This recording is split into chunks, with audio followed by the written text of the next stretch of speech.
As we mentioned in the previous episode, one would be remiss to ignore the influences the author and the historical context had on the content of the Augsburg Confession. So let's start by acknowledging Melanchthon's influence. Chris, my wheelhouse is as a lawyer.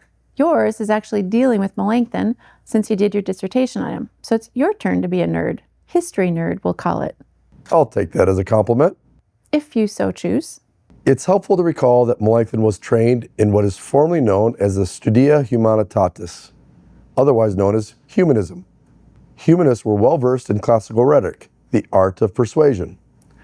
With that in mind, it's fair to say that a factor as important as any in looking at the Augsburg Confession was Melanchthon's knowledge of and appreciation for classical rhetoric. Classical rhetoric dictated that each article of the Augsburg Confession fit with those that preceded it as well as those that were to follow. Thus, any analysis and conclusions concerning the topic of this episode, the fourth article of the Augsburg Confession, must take into account what was set forth in the first three articles.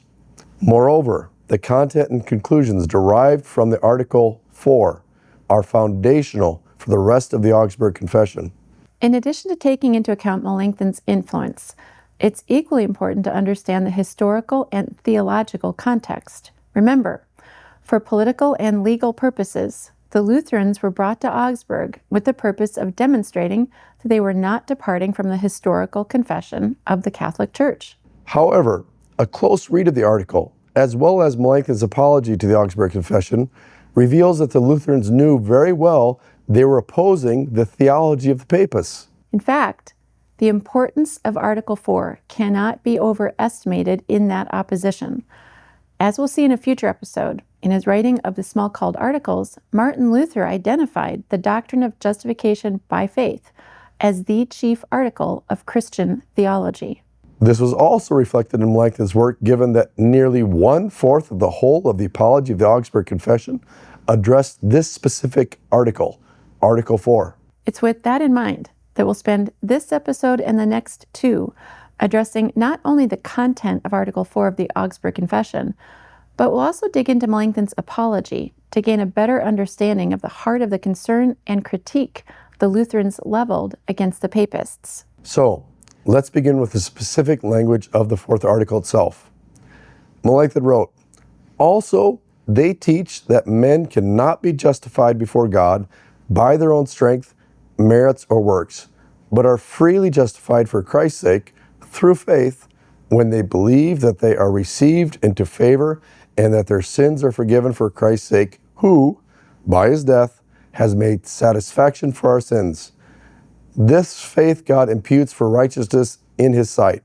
Romans 3 and 4. In order to understand Article 4, it's important to recall the points made in Articles 2 and 3. The Roman Catholic theology of the time is best exemplified by the response to the Lutherans at the Council of Trent. Trent reveals that Rome understood original sin as humanity having changed for the worst, and that original sin rendered a large portion of the natural power of humans useless. Nonetheless, a remnant of human power remained. That remnant, the Papists claimed, freely cooperates with grace offered by God to remedy the sickness of sin and its consequences. According to the Papists, there are three types of grace. First is prevenient grace, a word that means literally going ahead. This is God's grace that prepares the human for conversion. Second is operative grace. This is the moment of conversion in which God operates on the sinner with no human cooperation. Third is cooperative grace. Having converted the sinner, God now cooperates with the freed will. This cooperative process, also known as habitual grace, is one in which a renewal of the person must also take place. This renewal happens through a change in human nature, which occurs by virtue of practicing the habit of grace. This is something you may have heard described as a Christian righteousness that is faith formed by love. To say it more clearly, faith is the beginning of justification and is brought to completion through the acts of love. Christians progress toward a true righteousness, which is increased by the observance of the commandments of God and the Church. Thus, as the Council of Trent articulated, Christian righteousness increases through the human merits of good works. With a Roman perspective in mind, one can see how the language of Article 4 is problematic for the papists. Right. Article 4 eliminates any sense of cooperation when it states that no human strength, merits, or works contribute to justification. It is by faith and only faith that righteousness occurs. Furthermore, God imputes this faith and calls it righteousness in God's sight. Thus, the language of the fourth article attributes no credit to humans. Righteousness is by faith alone, with not even the tiniest bit of human cooperation or effort. We need to do a sidebar conversation at this point, so as to be clear about the importance of the lengthy explanation Melanchthon gives concerning the fourth article in the Apology of the Augsburg Confession. That's your clue, Sarah. The lawyer needs to do the sidebar. And the historian is not very good at being funny. Keep it up and I will hold you in contempt. Okay, that was a good one. In the past, people have either misinterpreted or openly misrepresented the difference between Rome's theology and the Lutheran confession at the Diet of Augsburg. A sample of this is found in an event in 1999 that celebrated the signing of what is known as the Joint Declaration of Justification. The words used by Rome and the Lutherans to talk about Christian righteousness are the same. Both parties openly speak about grace, faith, good works, all on account of Christ's atonement. But while the same words are employed, the meaning and function of these words is where a chasm between the two sides is evident. This is an important point for today's context. Why? Well, no matter where one lands on the spectrum of Lutheranism, most everyone agrees that the Augsburg Confession could be considered an ecumenical document at its core. Right, but I'm going to put my lawyer's hat on now. The reason there is a spectrum of Lutherans on this topic is because everyone is defining ecumenical differently. So let's sort out some definitions here.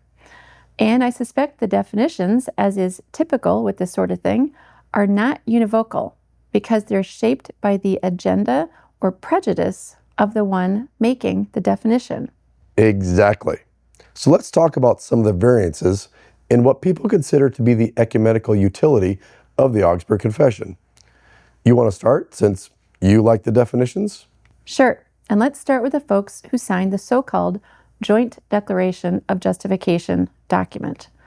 The scholars, theologians, and church leaders were motivated to seek Christian unity by removing outward condemnations and minimizing the differences between the Roman Catholic denomination and the Lutheran denomination. This would allow for further conversation and so-called dialogue to make Lutherans appear to be closer to Rome than we've been in 500 years. If I recall correctly, you have a story you can tell to illustrate the point. Yes, in fact I do. When I was serving as a parish pastor in the ELCA, I was at a synod gathering where the ELCA presiding bishop was participating in a Q&A amongst the pastors. He was one of the signatories and had recently returned from the ceremony celebrating the signing of the document in Augsburg, Germany. His name was H. George Anderson. And here's what I asked. You wrote an historical commentary in the Augsburg Confession, and you stated the clear distinction between what Rome understands and what the confessors understood. How is it that you could sign a document that says, we agree? His response was, well, we use the same words. Did you follow up? No, but I do know his motivations. He was likely trying to hold the denomination together because there was another movement happening in the ELCA at the time that was trying to get Lutherans and Episcopalians to pretend they agree about the office of ministry. This was driven by the so-called evangelical Catholic contingent of the ELCA and now the NALC. So, if you can agree with Rome, that would make a formal relationship with the Episcopalians seem rather bland. Sounds like there were some politics involved. Indeed.